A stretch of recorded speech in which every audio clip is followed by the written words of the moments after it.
Channel ಗಾಯಸ್ clips. 4 ವರ್ಷ ಕಣ್ಣು ಮುಚ್ಚಿ ಕಣ್ಣು ತೆಗೆಯೋದ್ರಲ್ಲಿ 4 ವರ್ಷ ಮುಗಿಸ್ಬಿಟ್ಟೆ. 4 ವರ್ಷ 4 ಲಕ್ಷ ಸಬ್ಸ್ಕ್ರೈಬರ್ಸ್. ಇವತ್ತು ಈ ಕ್ಷಣಕ್ಕೆ ಇವಾಗಲೇ 4 ಲಕ್ಷ ಆದ ತಕ್ಷಣನೇ ನಿಮ್ಮ ಜೊತೆ ಮಾತಾಡೋಣ ಅಂತ ಅಂದ್ಕೊಂಡು ಈ ವಿಡಿಯೋ ಶೂಟ್ ಮಾಡ್ತಾ ಇದ್ದೀನಿ. ಮನಸ್ಸು ಬಿಚ್ಚಿ ಮಾತಾಡೋಣ, ಹೇಳ್ತಾ ಇರೋ ಎಷ್ಟೋ ವಿಷಯಗಳನ್ನ ಹೇಳ್ಬಿಡೋಣ, ಹಂಚ್ಕೊಳ್ಳೋಣ ಅಂತ ಅಂದ್ಕೊಂಡು ನಾನು ಬ್ಲಾಗ್ ಸ್ಟಾರ್ಟ್ ಮಾಡಿದೆ. ಬಿಕಾಸ್ ಈ ಒಂದು ಪಯಣ, ಈ ದಾರಿಯಲ್ಲಿ ನಾನೊಬ್ಬಳೇ ಹೋಗ್ತೀನಿ ಅಂದಿದ್ರೆ ನಿಜವಾಗ್ಲೂ ಈ ಒಂದು ಏನಂತಾರೆ ತೃಪ್ತಿಯನ್ನು ನಾನು ಪಡಿತಾ ಇರಲಿಲ್ಲ ಅಂತಲೇ ಹೇಳಕ್ಕೆ ಇಷ್ಟಪಡ್ತೀನಿ. ಈ ದಾರಿಯಲ್ಲಿ ಮೊದಲನೇದಾಗಿ ನಮ್ಮಮ್ಮ ಜೊತೆ ಆದರು, ಅವ್ರ ಜೊತೆ ಕೆಲವೊಂದು ಅಡುಗೆ ವಿಡಿಯೋಗಳನ್ನು ಮಾಡಿದೆ. ತುಂಬ ಚೆನ್ನಾಗಿ ತುಂಬ ಜನ ಇಷ್ಟಪಟ್ಟರು, ಮೆಚ್ಕೊಂಡ್ರು. ಆ ಕ್ರೆಡಿಟ್ ಅಮ್ಮನಿಗೆ ಹೋಗಬೇಕು.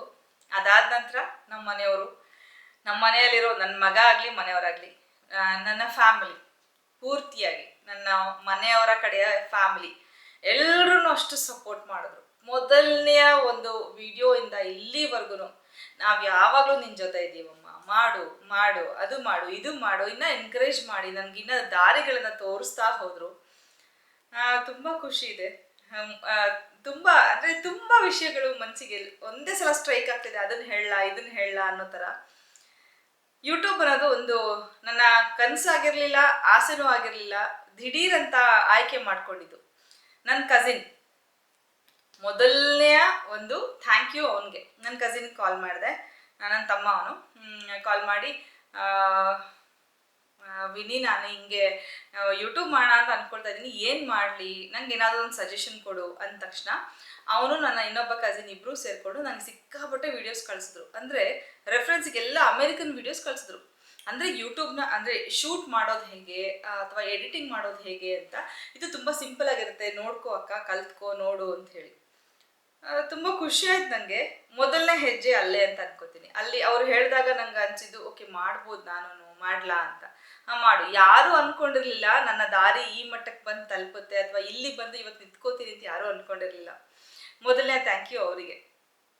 ಅದಾದ ನಂತರ ನನ್ನ ತಮ್ಮ, ನನ್ನ ಸ್ವಂತ ತಮ್ಮ, ಅವನ ಜೊತೆ ಡಿಸ್ಕಸ್ ಮಾಡಿದಾಗ ಅವನು ಹೇಳೋದು ಯಾವಾಗಲೂ ಒಂದೇ ಮಾತು, ಸ್ವಾಭಿಮಾನದಿಂದ ಏನಾದರೂ ಮಾಡ್ತೀನಿ ಅಂದರೆ ಮಾಡು. ನೀನು ದುಡಿಲೇಬೇಕು ಅನ್ನೋ ನೆಸೆಸಿಟಿಗಿಂತ ನೀನು ಒಂದು ಒಳ್ಳೆ ಕೆಲಸ ಮಾಡ್ತಾ ಇದ್ದೀನಿ ಅನ್ನೋದು ಅಂತ ನಿನಗೆ ಆ ತೃಪ್ತಿ ಇದ್ದರೆ ನೀನು ಆ ಕೆಲಸ ಮಾಡು ಅಂತ. ಅದೆಲ್ಲೋ ಒಂದು ಕಡೆ ಹೆಂಗಿರುತ್ತೆ ಅಂದರೆ, ಆ ಮಾತು ಯಾವಾಗಲೂ ತಲೆಯಲ್ಲಿ ಇದ್ದೇ ಇರುತ್ತೆ. ಏನು ಕೆಲಸ ಮಾಡೋದು ನನ್ನ ತಲೆಯಲ್ಲಿ ಇರುತ್ತೆ. ಆ ಥರ ಅಂದ್ಕೊಂಡೇ ಶುರು ಮಾಡಿದ್ದು. ಇದಾದ ನಂತರ ಇದನ್ನು ಈ ಯೂಟ್ಯೂಬ್ ಜರ್ನಿಯಲ್ಲಿ ಮನೆಯಲ್ಲಿ ಕುತ್ಕೊಂಡು ಮಗ, ಮನೆಯವರು ಎಲ್ಲ ಕುತ್ಕೊಂಡು ನನಗೊಂದು ಅಡ್ವೈಸ್ ಮಾಡಿದ್ರು. ಯಾವುದೇ ಕಾರಣಕ್ಕೂ ಹಣದ ಬೆನ್ನತ್ತಿ ನಾವು ಹೋಗೋದು ಬೇಡ. ನಿನಗೆ ಅಲ್ಪ ಸ್ವಲ್ಪನೋ ಅವ್ರು ಕೊಡ್ತಾರೆ ಪೇಮೆಂಟ್ ಅಂತ ಯೂಟ್ಯೂಬಿಂದ ಬರುತ್ತೆ, ಸಾಕು. ಅದು ನೀನೇನು ಮನೆ ನಡೆಸಬೇಕು ಅಥವಾ ನಮ್ಮ ಮನೆಯನ್ನು ಖರ್ಚನ್ನು ನಿಭಾಯಿಸಬೇಕು ಅಥವಾ ನನಗೆ ನಿನ್ನ ಸಹಾಯ ಬೇಕು ಅನ್ನೋ ಪರಿಸ್ಥಿತಿ ನಮ್ಮ ಮನೆಯಲ್ಲಿಲ್ಲ. ಹೀಗಿರುವಾಗ ನೀನು ಯಾವುದೇ ಪೇಡ್ ಪ್ರಮೋಷನ್ ಮಾಡೋದು ಬೇಡ ಅಂತ ಅಂದ್ಕೊಂಡು ನನಗೆ ಅಡ್ವೈಸ್ ಮಾಡಿದ್ದು. ಅವರಿಬ್ಬರ ಮಾತು ಅವತ್ತು ನಾನು ತುಂಬ ಸೀರಿಯಸ್ ಆಗಿ ತಗೊಂಡು, ಇವತ್ತೇನಾದರೂ ನಾನು ಸಾಧನೆ ಮಾಡಿದ್ದೀನಿ ಅಂದರೆ ಅವತ್ತು ನಾವು 3 ಜನ ಕುತ್ಕೊಂಡು ತಗೊಂಡ ನಿರ್ಧಾರನೇ ಅದಕ್ಕೆ ಕಾರಣ ಅಂತ ಹೇಳಲಿಕ್ಕೆ ಇಷ್ಟಪಡ್ತೀನಿ. ಸರಿ, ಅಲ್ಲಿ ಶುರುವಾಯಿತು ನಮ್ಮ ಪಯಣ.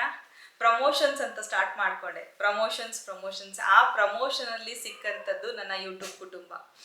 ಈ ಯೂಟ್ಯೂಬ್ ಕುಟುಂಬದಲ್ಲಿ ಇವತ್ತು 40ಕ್ಕೂ ಹೆಚ್ಚು ಜನ ಇದ್ದಾರೆ. ಅಂದರೆ 40ಕ್ಕೂ ಹೆಚ್ಚು ಕುಟುಂಬ ಇದೆ. ನಮ್ಮ ಕುಟುಂಬ ಅವರ ಕುಟುಂಬ ಹೇಗಾಗಿದ್ದೀವಿ ಅಂದರೆ, ನಾವೆಲ್ಲ ಒಂದೇ ತಾಯಿಯ ಮಕ್ಕಳೇನೋ ಅನ್ನೋಷ್ಟು ನಾವೆಲ್ಲ ಹೊಂದಾಣಿಕೆ ಇದೆ, ಅಂಡರ್ಸ್ಟ್ಯಾಂಡಿಂಗ್ ಇದೆ, ಕಷ್ಟ ಸುಖಕ್ಕೆ ಸ್ಪಂದಿಸ್ತಾರೆ. ಒಂದು ಎಲ್ಲೋ ಇದಾದರೂ ನನಗೆ ಕಷ್ಟ ಇದ್ರೂ ಅವ್ರು ಸ್ಪಂದಿಸ್ತಾರೆ. ಈ ರೀತಿ ನಡ್ಕೊಂಡು ಬರ್ತಾ ಇದೆ. ನಿಜವಾಗ್ಲೂ ನಾನು ಎಮೋಷನಲ್ ಆಗ್ತಾ ಇದ್ದೀನಿ, ಖುಷಿ ಆಗ್ತಾಯಿದೆ. ಅಷ್ಟು ನನಗೆ ತೃಪ್ತಿ ಇದೆ, ಅಷ್ಟು ಸಂತೋಷ ಇದೆ. ಯಾಕಂದರೆ ಈ ಒಂದು ಸಕ್ಸಸ್ ಅಂತಲೂ ಹೇಳಲ್ಲ. ಯಾಕಂದ್ರೆ ಸಕ್ಸಸ್ ಅದನ್ನು ಅಷ್ಟು ಈಸಿಯಾಗಿ ಟೇಸ್ಟ್ ಮಾಡೋಕ್ಕಾಗಲ್ಲ. ಇನ್ನೂ ತುಂಬ ನನಗೆ ದಾರಿ ದೂರ ಇದೆ, ಸಾಗೋಣ. ನೀವೆಲ್ಲರೂ ಇರ್ತೀರ ಜೊತೆಯಲ್ಲಿ. ಇದು ತುಂಬ ತೃಪ್ತಿ ತಂದುಕೊಟ್ಟಿದೆ. 4 ಲಕ್ಷ ಜನ ನನ್ನ ಬೆನ್ನ ಹಿಂದೆ ಇದ್ದೀರಾ ಅಂತಂದರೆ ಅದು ಸುಲಭದ ಮಾತಲ್ಲ. ಆ ಒಂದು ಧೈರ್ಯದಲ್ಲೇ ನಾನು ಪ್ರತಿದಿನ ಒಂದು ವ್ಲಾಗ್ಸ್ ಮಾಡ್ತೀನಿ, ಪ್ರತಿದಿನ ಏನೋ ಒಂದು ಇನ್ಫಾರ್ಮೇಷನ್ ನಿಮಗೆ ಕೊಡಬೇಕು ಅಂತ ನಾನು ಕಾಯ್ತಾ ಇರ್ತೀನಿ ಅಂದರೆ ಇದೆಲ್ಲದಕ್ಕೂ ನೀವೇ ಕಾರಣ. ಸೊ ನನ್ನ ಈ ಕಂಪ್ಲೀಟ್ ವಿಡಿಯೋದಲ್ಲಿ ನನ್ನ ಸ್ವಂತ ಅನುಭವಗಳ ಜೊತೆಗೆ ನಾನು ಯಾರಿಗೆಲ್ಲ ನನ್ನ ಕೃತಜ್ಞತೆ ಸಲ್ಲಿಸಬೇಕು ಅನ್ನೋದು ತುಂಬ ಮುಖ್ಯ ಆಗುತ್ತೆ. ಈ ಯೂಟ್ಯೂಬ್ ಕುಟುಂಬದ ನನ್ನ ಎಲ್ಲ ಸದಸ್ಯರಿಗೂ ನನ್ನ ಹೃತ್ಪೂರ್ವಕವಾದ ಧನ್ಯವಾದನ ಸಲ್ಲಿಸಕ್ಕೆ ಇಷ್ಟಪಡ್ತೀನಿ. ಮೊದಲನೇದಾಗಿ ಜತಿಯಣ್ಣ, ಸುಧಾ, ಅವರಿಬ್ರು ಒಂಥರ ಪಿಲ್ಲರ್ಸ್ ಇದ್ದಂಗೆ, ನನ್ನ ಚಾನಲ್ಗೆ ಪಿಲ್ಲರ್ಸ್ ಇದ್ದಂಗೆ. ಬಿಕಾಸ್ ಎಷ್ಟೋ ಸಲ ಎಷ್ಟೋ ವಿಷಯದಲ್ಲಿ ನಾನು ಜೊತೆಗೆ ಸುಧಾನ ಹೇಳ್ಕೊಂಡು ಹೋಗ್ತೀನಿ. ಇವತ್ತು ಗೊತ್ತಿಲ್ಲ, ಅಪರೂಪ ಕೇಳಿಸ್ಕೊಳ್ಳೋರ್ಗೆ ವಿಶೇಷ ಅನಿಸ್ಬೋದು. ನಾನು ಬಿಕಾಸ್ ಏನಾಗುತ್ತೆ, ಒಬ್ರಿಗಿಂತ ಇಬ್ರು ಮೇಲು ಅಂತ, ಒಂದೇ ಮನಸ್ಥಿತಿಯವರು ಇದ್ರೆ ಅಂತೂ ಇನ್ನೂ ಮೇಲು.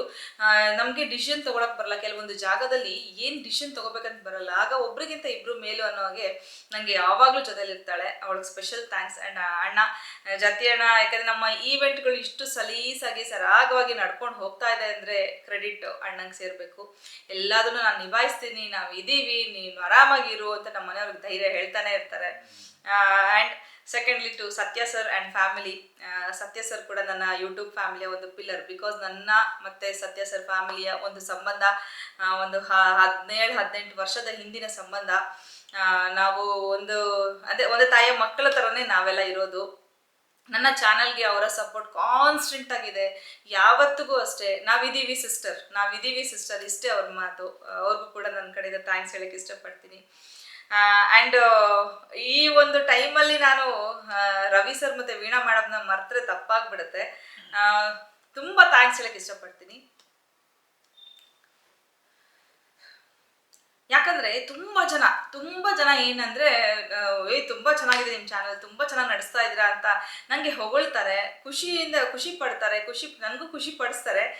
ಆದರೆ ತಪ್ಪುಗಳನ್ನ ತಿದ್ದೋದು, ದಾರಿನ ತೋರಿಸೋದು, ಎಷ್ಟು ಸಜೆಷನ್ಗಳನ್ನ ಕೊಡೋದಿದೆಯಲ್ಲ, ಅದು ತುಂಬ ಅಪರೂಪ. ಇಂಥ ಒಂದು ಒಳ್ಳೆ ವ್ಯಕ್ತಿತ್ವ ಆ ಇಬ್ಬರು ಗಂಡ ಹೆಂಡತಿ. ನಿಜವಾಗ್ಲೂ ಅವರು ಒಂಥರ ನಮ್ಗೆ ಸಿಕ್ಕಿದ್ದೆ ನನ್ನ ಪುಣ್ಯ ಅಂತ ಅನ್ಕೋತೀನಿ ನಾನು. ಅವರು ಅವರ ಪರಿಚಯ ಕೂಡ ಒಂದು ನನ್ನ ಅದೃಷ್ಟ.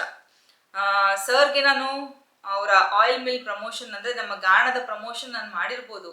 ಆ ಪ್ರಮೋಷನ್ನ ಬಿಟ್ಬಿಡಿ, ಆ ಪ್ರಮೋಷನ್ಗೂ ಅವರ ನಡುವೆ ಇರೋ ಬಾಂಧವ್ಯಕ್ಕೂ ಸಂಬಂಧನೇ ಇಲ್ಲ.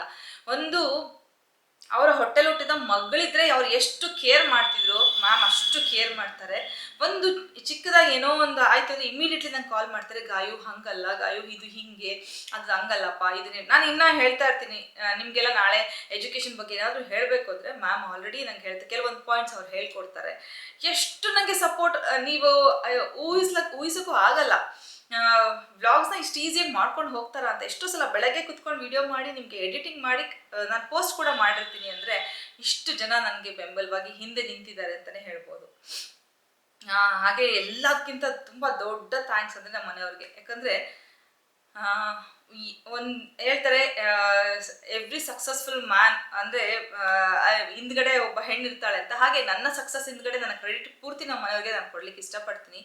ಯಾಕೆ ಅಂದರೆ ನಾನು ಈ ಯೂಟ್ಯೂಬ್ ಒಂದು ದುಡಿತಾ ಇದ್ದೀವಿ ಅಂತಂದರೆ, ನಾವು ಬೆಳಗ್ಗೆ ಎದ್ದು ಮನೆ ಕೆಲಸ ಮಾಡ್ಕೋಬೇಕು, ಆಫೀಸ್ಗೆ ಹೋಗ್ಬೇಕು, ಬರಬೇಕು, ಮತ್ತೆ ಮನೆ ಕೆಲಸ ಮಾಡಬೇಕು ಅಂದಾಗ ಗಂಡ ಹೆಂಡತಿ ಸಹಕಾರ ಇದ್ದಾಗ ಮಾತ್ರ ಅದು ನಡೆಯುತ್ತಲ್ವ. ಅದೇ ರೀತಿ ನನ್ನ ಯೂಟ್ಯೂಬಲ್ಲಿ ನಾನು ಆಯ್ಕೆ ಮಾಡಿಕೊಂಡಿರೋ ದಾರಿನೇ ಬೇರೆ. ಯೂಟ್ಯೂಬ್ ಅಂದ ತಕ್ಷಣ ಮನೆಯಲ್ಲಿ ಶೂಟ್ ಮಾಡಿಕೊಂಡು ವ್ಲಾಗ್ಸ್ ಮಾಡಿ ಹಾಕುವಾಗ ಮನೇಲಿರೋ ಗಂಡಸರಿಗೆ ಅಷ್ಟು ತೊಂದರೆ ಅಂತ ಅನ್ಸಲ್ಲ. ಅವ್ರು ಏನೋ ಮಾಡ್ಕೊಳ್ತಾ ಇದ್ದಾರೆ ನಂಗಾಗತ್ತೆ. ನಂದು ಆ ಥರ ಅಲ್ಲ. ನಾನು ಊರುಗಳಿಗೆ ಹೋಗಬೇಕು, ಅವರ ಕಷ್ಟ ಸುಖ ವಿಚಾರಿಸ್ಬೇಕು, ಅವರ ಒಂದು ಪ್ರಾಡಕ್ಟ್ಗಳ ಪ್ರಮೋಷನ್ ಮಾಡಿಕೊಡ್ಬೇಕು. ಅದು ಹೇಗೆ ಡೀಸೆಲಿಂದ ಹಿಡಿದು ನಾವು ಹೋಗಿ ಬರುವಾಗ ಊಟ ತಿಂಡಿ ಎಲ್ಲದೂ ನಮ್ಮ ಮನೆಯವ್ರಿಗೆ ಖರ್ಚು. ಇಷ್ಟಿದ್ರೂ ಆಯಿತು, ಏನೋ ಒಂದು ಒಳ್ಳೆ ಕೆಲಸ ಮಾಡ್ತಾ ಇದ್ದಾಳೆ ಇವಳು, ನಾನು ಬೆನ್ನು ತಟ್ಟಬೇಕು, ನಾನು ಸಪೋರ್ಟ್ ಮಾಡಬೇಕು ಅಂತ ಜೊತೆಯಲ್ಲಿ ಅವ್ರು ನಿಂತ್ಕೊಳ್ಳದೆ ಇದ್ದಿದ್ರೆ ಇವತ್ತು ಇಷ್ಟು ಜನ ಬೆಳಕಿಗೂ ಬರ್ತಾ ಇರಲಿಲ್ಲ. ನನ್ನ ಚಾನಲ್ ಒಂದು ಗಾಯೂಸ್ ಗ್ಲಿಟ್ಸ್ ಅಂದನೇ ಒಂದು ಒಳ್ಳೆಯ ಒಂದು ಪ್ಲ್ಯಾಟ್ಫಾರ್ಮ್ ಅಂತ ನೀವು ಕೂಡ ಅದನ್ನು ಗುರುತಿಸ್ತಾ ಇರಲಿಲ್ಲ ಅಲ್ವಾ. ಸೊ ಸ್ಪೆಷಲ್ ಥ್ಯಾಂಕ್ಸ್ ಅವರಿಗೆ. ಹಾಗೆಯೇ ಕೆಲವೊಂದು ವಿಚಾರಗಳನ್ನ ಹಂಚ್ಕೋಬೇಕು ಅಂತ ಅಂದ್ಕೊಂಡೆ. ಮೊನ್ನೆ ಬುಧವಾರಕ್ಕೆ ಕರೆಕ್ಟಾಗಿ ಒಂದು ತಿಂಗಳ ಹಿಂದೆ ನನಗೊಂದು ಚಿಕ್ಕ ಆಕ್ಸಿಡೆಂಟ್. ಅದು ಹೇಳ್ತೀನಿ. ಯಾಕೆ ಇವಾಗ ಹೇಳ್ತಾ ಇದ್ದೀನಿ ಅಂತಂದರೆ, ಮೊನ್ನೆನೂ ಯಾರೋ ಕೇಳಿದ್ರು ನನಗೆ. ಅದು ಯೂಟ್ಯೂಬ್ ಪ್ಲ್ಯಾಟ್ಫಾರ್ಮಲ್ಲೆಲ್ಲ ನನಗೆ ಏನಂದರೆ ಕಷ್ಟಗಳನ್ನು ಹೇಳ್ಕೊಳಕ್ಕೆ ಅಷ್ಟು ಇಷ್ಟ ಆಗಲ್ಲ. ನಂಗೆ ಅದು ಸೂಕ್ತ ಅಂತ ಅನಿಸಲ್ಲ. ಯಾವಾಗಲೂ ನನಗೆ ಪಾಸಿಟಿವ್ ಆಗಿರಬೇಕು, ಪಾಸಿಟಿವಿಟಿನ ಹಂಚ್ಕೋಬೇಕು ಅಷ್ಟೇ ನನಗೆ ಗೊತ್ತಿರೋದು. ಬಟ್ ಇವತ್ತೆಲ್ಲ ಚೆನ್ನಾಗಿರುವಾಗ ನಾನು ಅದನ್ನು ಹೇಳ್ಕೊಳಕ್ಕೆ ಇಷ್ಟಪಡ್ತೀನಿ. ನಮ್ಮ ಮನೇಲಿ ಡೈನಿಂಗ್ ಟೇಬಲ್ ಹತ್ರ ಒಂದು ಹಾರ್ಟ್ ಶೇಪ್ ಇರುವಂಥ ಥ್ರೆಡ್ಡಿಂದು ಕರ್ಟನ್ ಹಾಕಿದ್ದೆ, ನೀವೆಲ್ಲ ನೋಡಿರ್ತೀರಾ. ಆ ಕರ್ಟನ್ ತೆಗೆದ್ಬಿಟ್ಟಿದ್ದೀನಿ ಇವಾಗ. ಆ ಕರ್ಟನ್ ಹಾಕಿರುವಾಗ ನಾನು ಓಲೆ ಹಾಕ್ಕೊಂಡಿದ್ದೆ. ಇದು ದಪ್ಪ ಇರುತ್ತಲ್ಲ ತಿರುಪಿನ ಓಲೆ ಹಾಕಿದೆ. ನಾನು ಸ್ವಿಚ್ ಆನ್ ಮಾಡಿ ಈ ಕಡೆ ತಿರುಗೋ ಅಷ್ಟರಲ್ಲಿ ಅದು ಓಲೆ ಅದ್ರಲ್ಲಿ ಸಿಗಾಕೊಂಡು ಕಿತ್ಕೊಂಡು ಬಂದಿದೆ. ನಂಗೆ ಆ ಸಮಯಕ್ಕೆ ನನಗೆ ಫೀಲ್ ಕೂಡ ಆಗಿಲ್ಲ. ನಾನೊಂದು ಫೋಟೋ ಹಾಕ್ತೀನಿ, ನಿಮಗೆ ಗೊತ್ತಾಗುತ್ತೆ ಅದ್ರ ಪರಿಣಾಮ ಯಾವ ರೀತಿ ಇತ್ತು, ಪ್ರಮಾಣ ಯಾವ ರೀತಿ ಇತ್ತು ಅಂತ.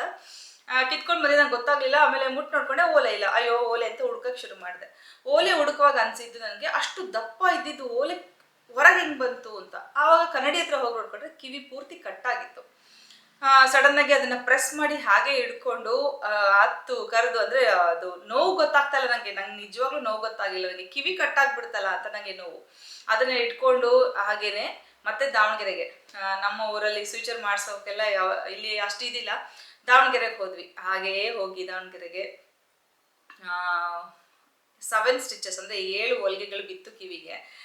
ಹೊಲಿಗೆ ಹಾಕಿಸ್ಕೊಂಡು ಈ ಸಲದ ವರಮಹಾಲಕ್ಷ್ಮಿ, ಬೆಂಗಳೂರಲ್ಲಿ ನಮ್ಮ ಮನೆಯವರ ಅಂದ್ರೆ ಅಣ್ಣನ ಮಗಳ ಎಂಗೇಜ್ಮೆಂಟ್ ಇತ್ತು, ಅದು ಹಬ್ಬಗಳು ಫಂಕ್ಷನ್ಗಳು ಎಲ್ಲದನ್ನು ಕಿವಿ ಓಲೆ ಹಾಕೊಳ್ದೇನೆ ಮಾಡಿದ್ದೀನಿ ಈ ಸಲ. ನೀವು ಯಾರು ಅದನ್ನ ಕೆಲವೊಬ್ರು ಗಮನಿಸಿಲ್ಲ. ಅದಕ್ಕೋಸ್ಕರ ನಾನು ಏನ್ ಮಾಡ್ತಾ ಇದ್ದೆ ಅಂದ್ರೆ ನೆಕ್ ಪೀಸ್ಗಳನ್ನ ದೊಡ್ಡದು ಹಾಕೊಳ್ತಾ ಇದ್ದೆ. ಇದ್ರ ಕಾನ್ಸಂಟ್ರೇಷನ್ನ ನಾನು ತೆಗಿಯಕ್ಕೆ. ಆ ಒಂದು ಸಂದರ್ಭದಲ್ಲೂ ಕೂಡ ನಾನು ಕುಗ್ಲಿಲ್ಲ. ಇವತ್ತು ಹೋಗಿ ಸ್ಟಿಚಿಂಗ್ ಮಾಡಿಸ್ಕೊಂಡು ಮನೆಗೆ ಬಂದು ನೆಕ್ಸ್ಟ್ ಡೇನೆ ಹಾಲೇಶ್ ಅವ್ರ ಮನೆಗೆ ಹೋಗಿ ಅವರು, ಯಾಕಂದ್ರೆ ನಾನು ಪ್ರಾಮಿಸ್ ಮಾಡಿದ್ದೆ ಶ್ರಾವಣಕ್ಕೆ ಮುಂಚೆನೆ ನಿಮ್ಮ ಬ್ಲೌಸ್ ಪೀಸ್ಗಳನ್ನೆಲ್ಲ ನಾನು ಪ್ರಮೋಷನ್ ಮಾಡ್ತೀನಿ ಅಂತ. ಈಗಾಗತ್ತೆ ಅಂತ ಯಾರಿಗೆ ಗೊತ್ತು ಅಲ್ವಾ. ಶ್ರಾವಣ ಇನ್ನೇನು ಬಂತು ನಂಗಿತ್ತು, ಇನ್ನೊಂದು 1 ದಿನ 2 ದಿನ ನನಗೆ. ಸೊ ಅವ್ರಿಗೆ ಪ್ರಾಮಿಸ್ ಮಾಡಿದ್ನಲ್ಲ ಅಂತ ಮತ್ತೆ ಅವ್ರ ಮನೆಗೆ ಹೋಗಿ ಆ ಬ್ಯಾಂಡೇಜಲ್ಲೇ ನಾನು ವಿಡಿಯೋ ಶೂಟ್ ಮಾಡಿದೆ. ನೀವೆಲ್ಲ ಗಮನಿಸಿದ್ರ, ಹೇಳ್ದೆ ಕೂಡ, ನಾನು ಚಿಕ್ಕದೊಂದು ಗಾಯ ಆಗಿದೆ ಅಂತ ಅಷ್ಟೇ ಹೇಳಿದೆ. ನನಗೆ ಎಲ್ಲರ ಒಂದು ಅನುಕಂಪ ಶುರು ಆಗ್ಬಿಟ್ರೆ ನಾನು ಕುಗ್ಗು ಬಿಡ್ತೀನಿ ಅನ್ನೋದೊಂದು ನನಗೆ ಯಾವತ್ತಿಗೂ ಕಷ್ಟಗಳನ್ನ ಹೇಳ್ಕೊಂಡು ಅಭ್ಯಾಸ ಇಲ್ಲ, ಹೇಳ್ಕೊಳ್ಳೋದು ಇಲ್ಲ. ನಗ್ತಾನೆ ಇದ್ದೆ ಇಷ್ಟು ದಿವಸ. ಇವತ್ತಿಗೂ ಓಲೆ ಹಾಕೊಂಡಿಲ್ಲ. ಇನ್ನೂ ಹೆಚ್ಚು ಕಡಿಮೆ 1 ತಿಂಗಳಾದ್ಮೇಲೆ ಕಿವಿ ಚುಚ್ಚಿಸ್ಕೋಬೇಕು ನಾನು ಮತ್ತೆ, ಬಿಕಾಸ್ ಅದು ಮುಚ್ಕೊಂಡು ಹೋಗಿದೆ. ನನ್ನ ಯೂಟ್ಯೂಬ್ ಕುಟುಂಬದವ್ರಿಗೆ ಸುಮಾರು ಜನಕ್ಕೆ ಈ ವಿಚಾರ ಗೊತ್ತಿಲ್ಲ, ನಾನು ಹೇಳ್ಕೊಂಡು ಇಲ್ಲ. ನನಗೋಸ್ಕರ ಪ್ರೇ ಮಾಡಿದವರು ಇದ್ದಾರೆ, ನನಗೆ ಪ್ರೀತಿ ಕೊಟ್ಟವರು ಇದ್ದಾರೆ. ಈ ಸಂದರ್ಭದಲ್ಲಿ 3-4 ಸಲ ದಾವಣಗೆರೆಗೆ ಹೋಗಿ ಕಿವಿ ತೋರ್ಸ್ಕೊಳ್ಳೋಕ್ಕೋಸ್ಕರನೇ ಹೋಗಿ, ಸ್ಟಿಚಿಂಗ್ ಹಾಕಿಸ್ಕೊಂಡಿದ್ದು ಒಂದ್ಸಲ, ಬಿಡ್ಸಕ್ಕೆ ಹೋಗಿದ್ದು ಒಂದ್ಸಲ, ಈ ಥರ ಓಡಾಟಗಳು. ಅದ್ರ ನಡುವೆ ಊರುಗಳಿಗೆ ಓಡಾಡಬೇಕು, ವಿಡಿಯೋ ಶೂಟ್ಸ್ ಹಾಕಬೇಕು, ನಿಮ್ಮ ಬ್ಲಾಗ್ಸ್ ಹಾಕಬೇಕು, ಮಧ್ಯದಲ್ಲಿ ಮಿಸ್ ಕೂಡ ಆಗಿದೆ. ಈ ಯಾವ ನೋವಿಗೆ ನಾನು ಯಾವತ್ತೂ ವಿಡಿಯೋಗಳನ್ನ ಮಿಸ್ ಮಾಡಿಲ್ಲ. ನಮ್ಮದು ಊರಲ್ಲಿ ಈ ಒಂದು ರೂರಲ್ ಸೈಡ್ ಏನಾಗುತ್ತೆ, ನಮಗೆ ಇಂಟರ್ನೆಟ್ ಆಕ್ಸೆಸ್ ತುಂಬ ಕಡಿಮೆ. ತುಂಬ ಎಲ್ಲ ರೆಡಿ ಮಾಡಿ ಕೊಟ್ಟಿರ್ತೀನಿ, ಬೆಳಗ್ಗೆ ಆದರೂ ಅಪ್ಲೋಡ್ ಆಗೇ ಇರಲ್ಲ. ಆ ಬೆಳಗ್ಗೆ ಆಗಿ ಬೇಜಾರಾಗಿದ್ದು ಉಂಟು. ವಿಡಿಯೋ ಅಪ್ಲೋಡ್ ಆಗಿಲ್ಲ ಅಂತ ನಾನು ಕಣ್ಣೀರು ಹಾಕಿದ್ದೇ ಹೆಚ್ಚು ನನಗೆ ನೋವುಗಳಾಯಿತು ಅಂತಲ್ಲ. ಈ ಸಂದರ್ಭದಲ್ಲಿ ಯಾಕೆ ಹೇಳ್ತಾ ಇದ್ದೀನಿ ಅಂದರೆ, ಈ ಥರ ನನ್ನ ಪಯಣ ಹೀಗೆ ಸಾಕೊಂಡು ಬಂದಿದೆ. Ups and downs. ಎಷ್ಟೋ ಸಲ ನೆಗೆಟಿವ್ ಕಮೆಂಟ್ಸ್ ಬಂದಿದೆ. ನಂಗೆ ಆ್ಯಕ್ಚುಲಿ ಎಮೋಷನಲ್ ಆಗ್ತಿದ್ದೀನಿ ಇವತ್ತು. ತುಂಬ ಖುಷಿ ಆಗಿದೆ ನನಗೆ. ಆ ಒಂದು ಮೈಲ್ ಸ್ಟೋನ್ ನೋಡಬೇಕು ಅಂತ ತುಂಬ ದಿನದ ಆಸೆ ಇತ್ತು ನನಗೆ. ಎಷ್ಟೋ ಜನ ನೆಗೆಟಿವ್ ಕಮೆಂಟ್ಸ್ ಹಾಕಿದ್ದಾರೆ. ತುಂಬ ಕಮೆಂಟ್ಗಳನ್ನ ನಕ್ಕು ನಾನು ತೆಗೆದಿದ್ದಿದೆ. ತುಂಬ ಕಮೆಂಟ್ಗಳು ಮನಸ್ಸಿಗೆ ನೋವು ಕೊಟ್ಟಿದೆ. ತುಂಬ ಸಲ ನಾನು ನನ್ನ ತಾಳ್ಮೆ ಕಳ್ಕೊಂಡು ಮಾತಾಡಿದ್ದೂ ಇದೆ. ಹಾಗೆ ಪ್ರತಿ ಸಲ ಈವೆಂಟಲ್ಲೂ ನನಗೆ ಬಂದ ಪತ್ರಗಳು ಇವತ್ತಿಗೂ ಓದಿದರೆ ಒಂದು ಆ ಪ್ರೀತಿಗೆ ನಾನು ಏನು ಕೊಡೋಕ್ಕಾಗಲ್ವಲ್ಲ, ಅದು ಎಷ್ಟು ಪ್ರೀತಿನ ಗಳಿಸಿದ್ದೀನಲ್ಲ, ಇದೆಲ್ಲ ಎಷ್ಟು ಸಂತೋಷ ಕೊಡುತ್ತೆ. ನೀಲಿಯ ಒಂದು ಪತ್ರ ನೋಡಿದಾಗ ನನಗೆ ಹೌದು ಸಾರ್ಥಕ ಆಯಿತು, ನಾನು ನಂದೊಂದು ಚಾನಲ್ ಮಾಡಿದ್ದು ಸಾರ್ಥಕ ಆಯಿತು ಅಂತ ಇವತ್ತಿಗೂ ಅನ್ಸುತ್ತೆ ನನಗೆ. ಓಕೆ, ಇವತ್ತು ತುಂಬ ಸಂತೋಷದ ದಿನ. ನಾನಿವತ್ತು ಅಳ್ತಾ ಇರೋದು ಸಂತೋಷಕ್ಕೆ, ನಂಗೆ ಕಣ್ಣೀರು ಬರ್ತಾ ಇರೋದು. ಸೊ ಈ ಥರ ಎಲ್ಲ ಸಂದರ್ಭಗಳು ನಿಮ್ಗೆ ಗೊತ್ತು. ಇನ್ನ 7ನೇ ತಾರೀಕು ನಾವು ಈವೆಂಟ್ ಮಾಡಬೇಕಿತ್ತು. ಡಿಸೆಂಬರ್ 31 ನಮ್ಮ ಮನೆಯವ್ರ ಕೈ ಕೂಡ ಮುರಿತು.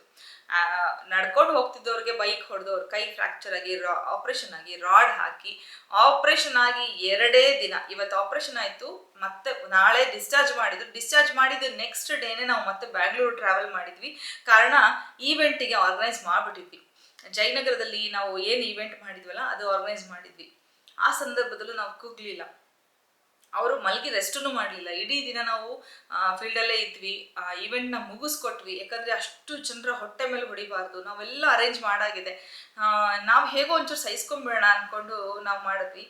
ಅಂಥ ಸಂದರ್ಭಗಳು ನಮ್ಮ ಲೈಫಲ್ಲೂ ಬರುತ್ತೆ, ಕಷ್ಟ ಬರುತ್ತೆ, ಸುಖ ಬರುತ್ತೆ. ಎಲ್ಲ ಸಮಯನೂ ನಿಮ್ಮೆಲ್ಲರ ಪ್ರೋತ್ಸಾಹ ಇರೋದ್ರಿಂದ ನಾವು ಈ ರೀತಿ ತೂಗಿಸ್ಕೊಂಡು ಬರ್ತಾನೆ ಇದ್ದೀವಿ. ತುಂಬ ಚೆನ್ನಾಗಿ ಇಲ್ಲಿ ತನಕ ನಡ್ಕೊಂಡು ಬಂದಿದ್ದೀನಿ. ಮುಂದಕ್ಕೂ ನಿಮ್ಮೆಲ್ಲರ ಪ್ರೋತ್ಸಾಹ ಹೀಗೆ ಇರಲಿ ಅಂತ ಆಸೆ ಪಡ್ತೀನಿ. ಹಾಗೆ ಎಮೋಷನಲ್ ಆಗಿರೋ ನಾನು ಮಾತಾಡಿದೆ, ಬೇಜಾರಾಯಿತು, ಹಿಂಗೆಲ್ಲ ನೆಗೆಟಿವ್ ಕಮೆಂಟ್ಸ್ ಹಾಕ್ತಾರೆ ಹಾಗೆಲ್ಲ ಅಂತ ಹೇಳ್ತಾ ಇದ್ದೀನಿ. ಒಂದು ರೀತಿಯಲ್ಲಿ ಅವರೇ ನಮಗೆ ಮೆಟ್ಟಿಲುಗಳು, ಅವರ ಕಮೆಂಟ್ಗಳೇ ನಮಗೆ ಮೆಟ್ಲುಗಳು. ನನಗೆ ಸ್ಪೆಷಲಿ ಹೇಗಾಗುತ್ತೆ ಅಂದರೆ, ಕೆಲವೊಂದ್ಸಲ ಆ ಥರ ಬಂದಾಗ ಏನಾಗುತ್ತೆ, ನಾನು ಅಂದ್ಕೊಂಡೆ ಇದನ್ನ ನೋಡ್ಬಿಟ್ಟು ಜನ ಏನು ಅನ್ಕೋತಾರೋ ಅಂತ. ನನ್ನ ಬಗ್ಗೆ ಇನ್ನೊಂದು ಚಾನಲ್ಗೆ ಹೋಗಿ ನೆಗೆಟಿವ್ ಆಗೆಲ್ಲ ಹಾಕಿದ್ರಂತೆ. ಅಲ್ಲಿ ಅದನ್ನ ನೋಡಿದಾಗ ಜನಕ್ಕೆ ಕ್ಯೂರಿಯಾಸಿಟಿ, ಇವ್ರು ಯಾರು, ಯಾಕೆ ಇವ್ರ ಬಗ್ಗೆ ನೆಗೆಟಿವ್ ಹಾಕಿದ್ರೆ ಅಂತ ಈ ಕಡೆ ಬಂದವರು, ನನ್ನ ಚಾನಲ್ ನೋಡಕ್ ಬಂದವರು ಇಲ್ಲಿ ಸಬ್ಸ್ಕ್ರೈಬ್ ಮಾಡ್ಕೊಂಡು ನನ್ನ ಚಾನಲಲ್ಲಿ ಸಬ್ಸ್ಕ್ರೈಬರ್ಸ್ ಆಗಿದ್ದಾರೆ. ಸೊ ನಮಗೆ ಹಿತಶತ್ರುಗಳು ಅವರ ಆಶೀರ್ವಾದನೇ ಜಾಸ್ತಿ ಇರೋದು ಅಂತ ಅನ್ಸುತ್ತೆ ನನಗೆ. ಅದನ್ನು ಕೂಡ ಪಾಸಿಟಿವ್ ಆಗಿ ತಗೋತೀವಿ. ಎಲ್ರಿಗೂ ಥ್ಯಾಂಕ್ಸ್ ಹೇಳಿದೆ. ಸ್ಪೆಷಲ್ ಥ್ಯಾಂಕ್ಸ್ ನಮ್ಮ ಭಾವನ್ಗೆ ಹೇಳಬೇಕು.